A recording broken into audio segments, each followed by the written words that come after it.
As a Republican presidential candidate, Congressman Ron Paul barely shows up in the polls at all. But one thing he said at the last GOP debate is out in the open tonight because it is still making headlines and causing tremendous outrage.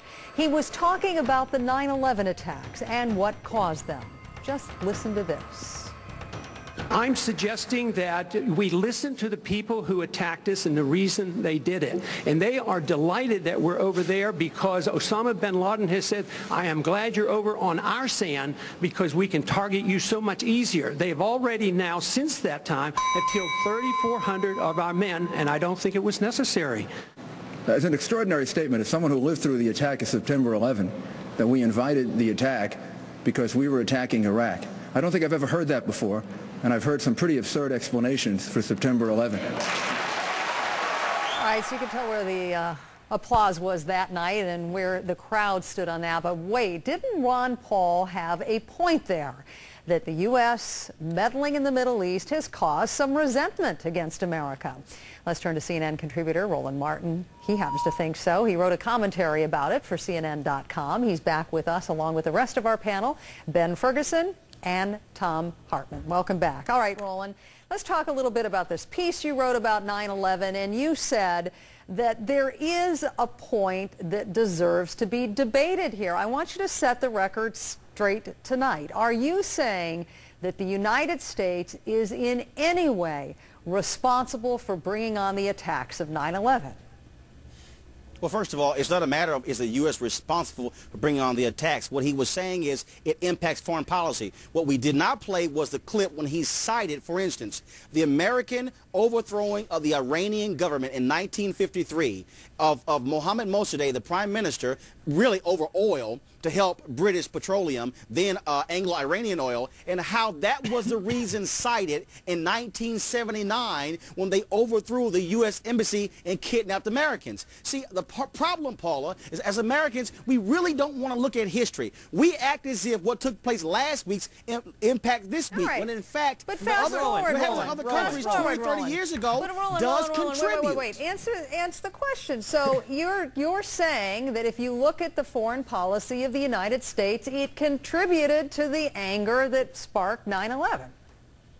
And that is the reason that, as Paul was saying, cited by the individuals who did it. He is not justifying the attack. He is not saying it's okay. In fact, it is absolutely wrong and we should have struck back. But what he's saying is you have to understand what the other person is thinking to factor into your equation. All right, Ben. No, what you want to do is... Hold on, Roland. No, wait, let me ask you this question. Are you going to deny tonight that U.S. foreign policy had anything to do with the attacks of 9/11?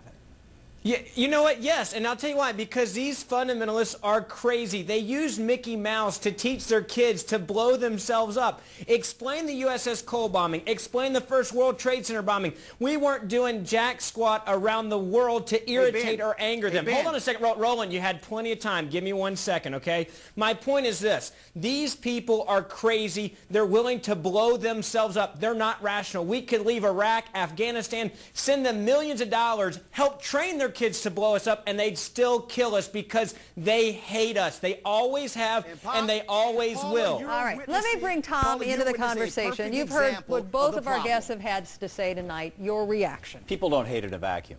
And it's not limited to Muslims or to people from the Middle East. I mean, Tim McVeigh thought he was justified. He was, on the anniversary, the second anniversary of Waco.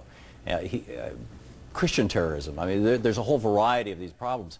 But to look at any of these things, frankly, I'm agreeing with points of both of your guests. To look at this, particularly Roland, to look at this in a vacuum, I think is a disaster. We do need to learn the lessons of history. And that was what Ron Paul was doing in the Republican debate is something that Dennis Kucinich very often does in the Democratic debates, and that is he was being the truth teller.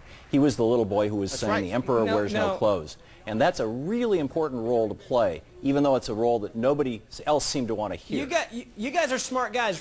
Please tell me you understand that Ron Paul is a no one who wanted to make a name for himself, so he said something a little bit extreme and crazy to get some notoriety. Ron he's not mainstream. Ron Paul was speaking the truth, and look at the response across the country to it. It was very positive. It was not positive. It was absolutely not positive.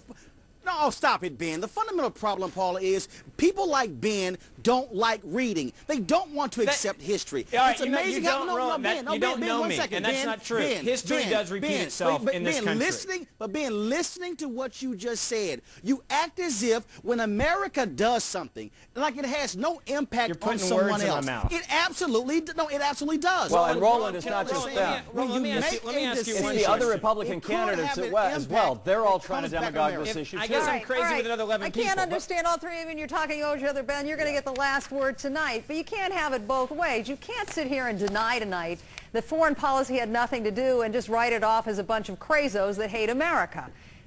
Don't you believe the history of the involvement in this country overseas in various places had something to do with this anger I think they hate America. America is an easy place to hate because we do have a great life here. Not that simple. I agree. Hold on a second. I agree that this country, there's people around the world that hate us, but look at Lebanon today. Al-Qaeda is going after them, and that's a 180 from what America is. They love to hate people. They teach hate, and I'm sorry, I'm not going to play our foreign policy as trying to be nice all the time, because when we are nice, they still blow us up. And if you look at what they tell their children, they say, blow yourself up for our God. And why isn't Sweden that is not normal or rational.